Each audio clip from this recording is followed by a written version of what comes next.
अनपढ़ आंखें पूछती है पढ़े लिखे बेटों से, किन किताबों में लिखा है कि माँ को तन्हा छोड़ दो। एक बूढ़ी माँ की दर्द भरी कहानी। 3 साल हो चुके थे बेटियों को अपना घर छोड़कर विदेश में बसे हुए। इन 3 सालों में बूढ़ी माँ और ज़्यादा बूढ़ी हो गई थी। 75 वर्ष की उम्र में सुलोचना देवी की याददाश्त काफ़ी कमज़ोर होती जा रही थी। उन्हें रोज़मर्रा की चीज़ें याद ना रहती, लेकिन जो उन्हें हमेशा याद रहता वह था उनका बेटा। दिन हो या रात, एक पल भी ऐसा ना होता जब उन्हें अपने बेटे की याद ना आती।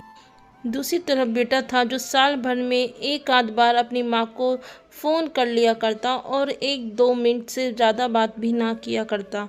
फिर भी वह बूढ़ी माँ टकटकी लगाए अपने बेटे का इंतज़ार करती रहती। एक दिन बेटे का विदेश से फ़ोन आया। हेलो हेलो, सुन रही हो ना माँ? अनिल बोल रहा हूँ, तुम्हारा बेटा। कैसी हो माँ? मैं ठीक हूँ बेटा। तुम, बहू और मेरा पोता कैसा है? माँ ने पूछा। सब अच्छे हैं माँ। मैं अगले हफ्ते गांव आ रहा हूँ माँ, तुम्हें लेने। अब हम सब साथ में ही लंदन में रहेंगे माँ। तुम्हारी बहू कह रही थी माँ को यहाँ लेकर आओ, बेचारी अकेली वहाँ परेशान होती होगी, बेटे ने कहा। माँ की बूढ़ी सूखी आंखें आंसुओं से भीग गई। उसके कमज़ोर शरीर के नस में खुशी की लहर दौड़ गई। बेटे और बहू का अपने प्रति प्रेम देखकर माँ का मन खुशी से भर आया। बेटे ने आगे कहा, माँ तैयार रहना। माँ, मुझे ज़्यादा दिन छुट्टियाँ नहीं हैं। जिससे जितने पैसे लेने हैं लेकर रखना। तब तक मैं प्रॉपर्टी डीलर से बात कर लेता हूँ घर के लिए। घर के लिए? माँ ने पूछा। हाँ माँ, गांव का घर हमें बेच देना पड़ेगा। अब हम साथ में ही रहने वाले हैं तो वहाँ पर घर रखने का कोई मतलब नहीं है, माँ बेटे ने कहा। बुढ़ापे की वजह से ठीक से चलने में असक्षम माँ ने पूरे मोहल्ले में घूम घूम कर अपनी इस खुशखबरी को सबको सुनाया। सभी की खुशी हुई। सबको लगा माँ जी के आखिरी दिन अपने परिवार के साथ खुशी से बीत जाएंगे। घर वापस आकर माँ ने अपने घर के कोने कोने को ऐसे देखे भी क्यों ना, उस घर को अपने बेटे से कम थोड़ी समझा था। अपने पति के साथ 40 साल यहीं तो बिताए थे, लेकिन अब मजबूर थी। बुढ़ापे के आखिरी साल बेटे और बहू के साथ बिताना चाहती थी। दिल पर पत्थर रखकर घर बेचने के लिए माँ तैयार हो गई। आनन फानन में बेटे ने घर को आधे दामों पर बेच दिया। माँ ने ज़्यादा नहीं, लेकिन जिन चीज़ों से दिल लगाव था उससे चीज़ों को समेटा और बेटे के साथ टैक्सी में बैठकर एयरपोर्ट के लिए चली गई। एयरपोर्ट पर आकर बेटे ने माँ से कहा, माँ तुम यहाँ बेंच पर बैठो, मैं सामान और बोर्डिंग पास की जांच कराकर आता हूँ। वहाँ वक्त लगता है और खड़ा रहना पड़ता है। तुम्हें तकलीफ़ होगी, तुम यहीं आराम करो। मैं यूँ गया और यूँ आया। माँ बेंच पर बैठ गई और बेटा अंदर चला गया। काफ़ी समय हो गया, बेटा वापस नहीं लौटा। माँ सोचने लगी ज़्यादा भीड़ होगी इसलिए देर लग रही होगी। अंधेरा होने को आया। अब तो लोगों की चहलकदमी भी कम होने लगी। माँ को अब चिंता होने लगी।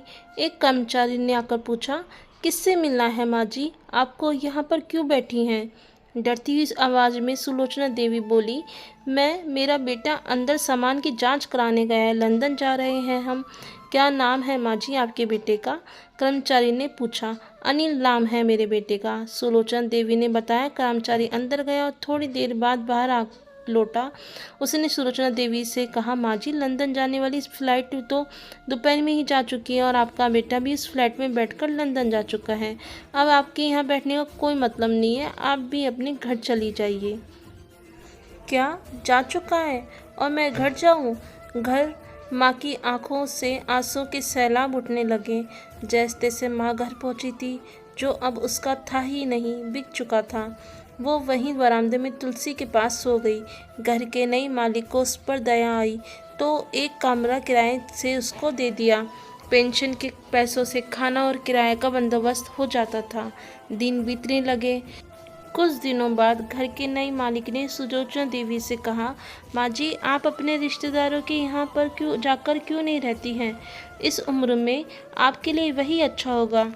अच्छा तो होगा, लेकिन अगर मेरा बेटा वापस आया तो उसका ख्याल कौन रखेगा? मेरा बेटा बहुत भोला है, उसे अपना ख्याल रखना बिल्कुल नहीं आता। मैं कहीं नहीं जाऊंगी, क्या पता कब उसे मेरी ज़रूरत पड़ जाए।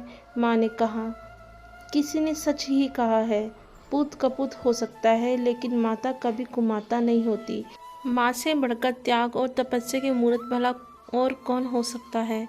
हम पढ़े लिख ले, बड़े होकर कुछ भी बन जाएं, लेकिन इसके लिए वो चुपचाप न जाने कितनी कुर्बानियाँ देती हैं। अपनी ज़रूरतें मारकर हमारे शौक़ पूरे करती हैं। यहाँ तक कि संतान बुरा व्यवहार करे तो भी माँ उसका भला ही सोचती है। सचमुच माँ जैसा कोई भी नहीं हो सकता। किसी ने क्या खूब कहा है, बूढ़ी माँ को घर से निकाल रखा है, अजीब शौक है बेटे का, कुत्ते को पाल रखा है। अगर ये कहानी पसंद आए तो लाइक कीजिए, शेयर कीजिए और सब्सक्राइब कीजिए।